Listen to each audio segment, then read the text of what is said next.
Okay, so Al, tell me, why are so many of my patients prescribed benzodiazepines?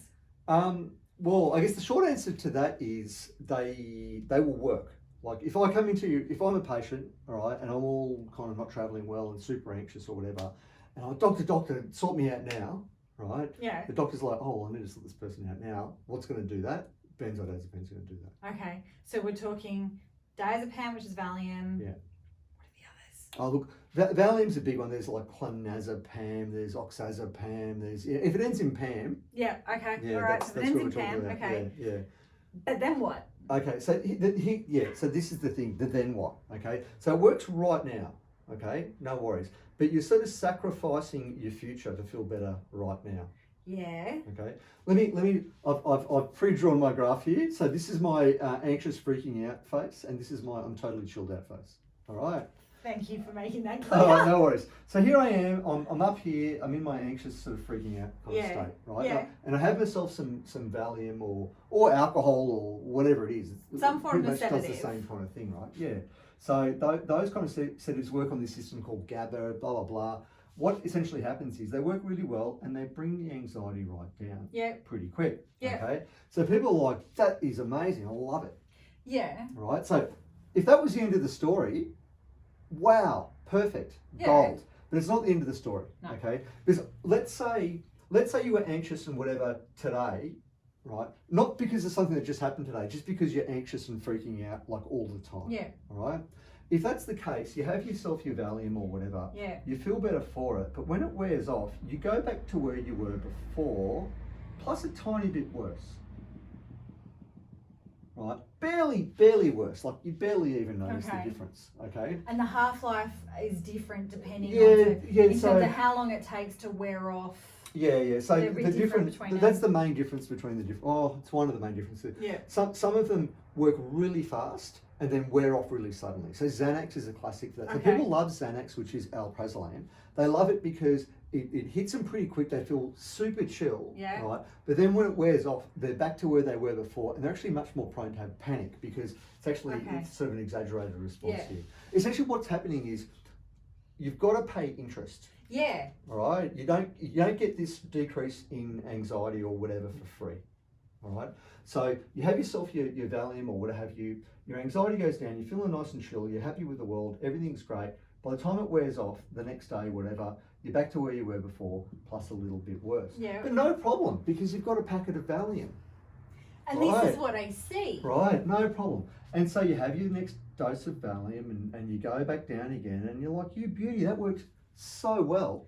Yeah. It worked almost as well as it did the first time. Ah, I guess this is where we start to get to tolerance. Yeah, so I'm exaggerating the time scale here Yeah, a of little bit course. to give you the idea. Anyway, so that wears off, of course, and now we go back up. And again, almost, imperceptibly almost, but Okay. slightly worse than we were to start Okay. with.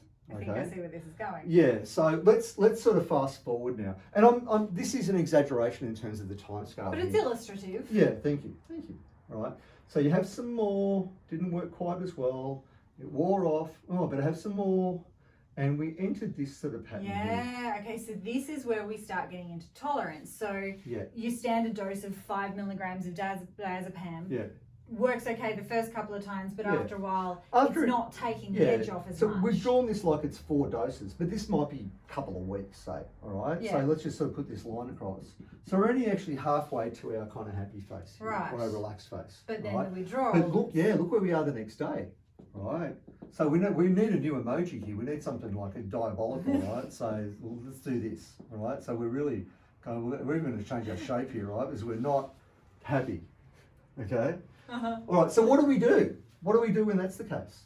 One Valium, we know it's not going to get it there. From what I do was we seeing do? from my patients, double the dose. Double the dose. Okay, and guess what? Works a treat.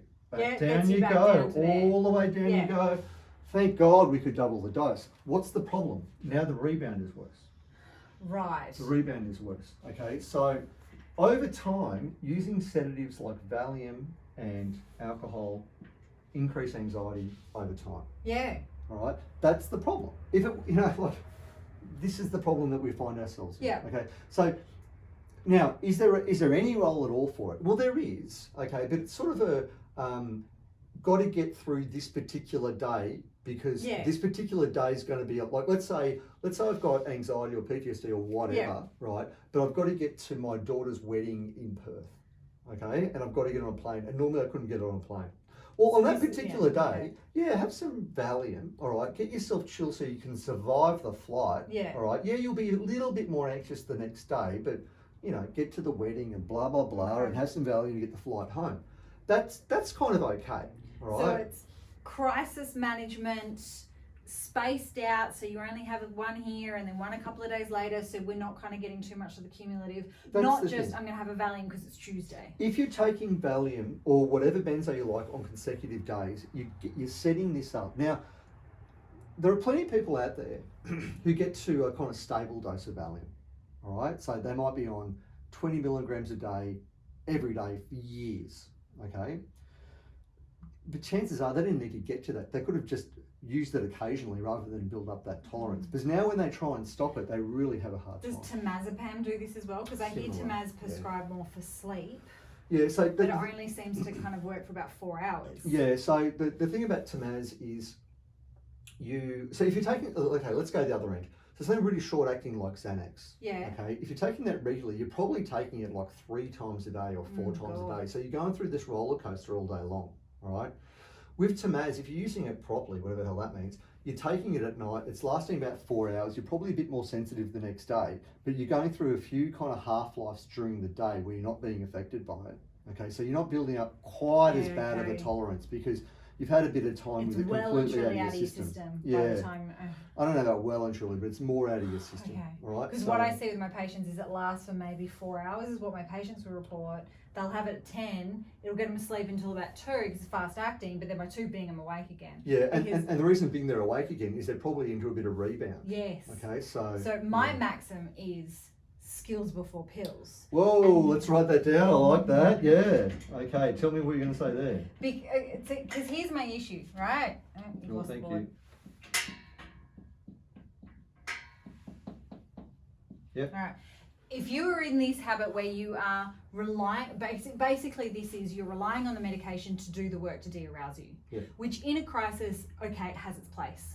But if you're doing this every day, you're relying on the medication, so we develop a dependence. It doesn't work as well consecutively, so you're getting a tolerance to it. You've got a withdrawal effect. But the biggest thing is you've missed the opportunity to be skillful. You've missed the opportunity to learn you can cope without the PRN. Yeah.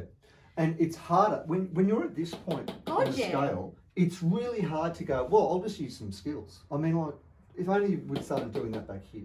Which most people, like you go to a GP and go, Doc, I'm really, really stressed. I'm kind of stressing out all the time. I can't sleep, whatever. Then, okay, here's the script. Yeah, well, I kind of can sympathise for the GPs or whatever in that sort of practice because they've got like 7 to 10 minutes, right? And they don't know how to teach distress tolerance skills anyway. But they also want to be helpful. Yeah. So they want to feel like they're giving help. So they're giving you a script to help, and usually they'll give it with a caveat like, be careful, it's addictive, don't take it too often, da-da-da-da-da. But when that's all you've got, and you're just trying to survive day to day, there's a huge temptation just to go, Doc said this, but bugger it, I've got to get through my life. Okay, so if we've got a patient who's up here, and you and I are saying skills before pills, how do they cope with implementing skills, finding the opportunity to be skillful while also dealing with the heightened sensitivity from the withdrawal from the PRN? Do we start dropping the very hard questions. Of course I do. Yeah. Do we start dropping down the dose? Like, if you're at 20 milligrams by this point, do we drop that down to kind of 10 and be skillful, and then 5? If someone's at a point where they're regularly on, say, 20 milligrams of Valium a day, let's just say that's what comes into the office, right? What you don't do is go, right, we're going to put you on 0 milligrams and teach you some skills, because that's going to be a disaster. Yeah. So you say, right, okay, you're on 20. We're not going to increase it. Okay, we're not going to increase it. We're going to sort of stabilize it. Okay, and we're going to teach you some skills that help you manage. So 20 is like your new baseline. All right. Okay. So 20 is your new baseline. We'll teach you some skills so you can manage life at 20 milligrams. All right. So you get some skills. You teach them whatever skills are appropriate based on what their needs are. Okay. All right.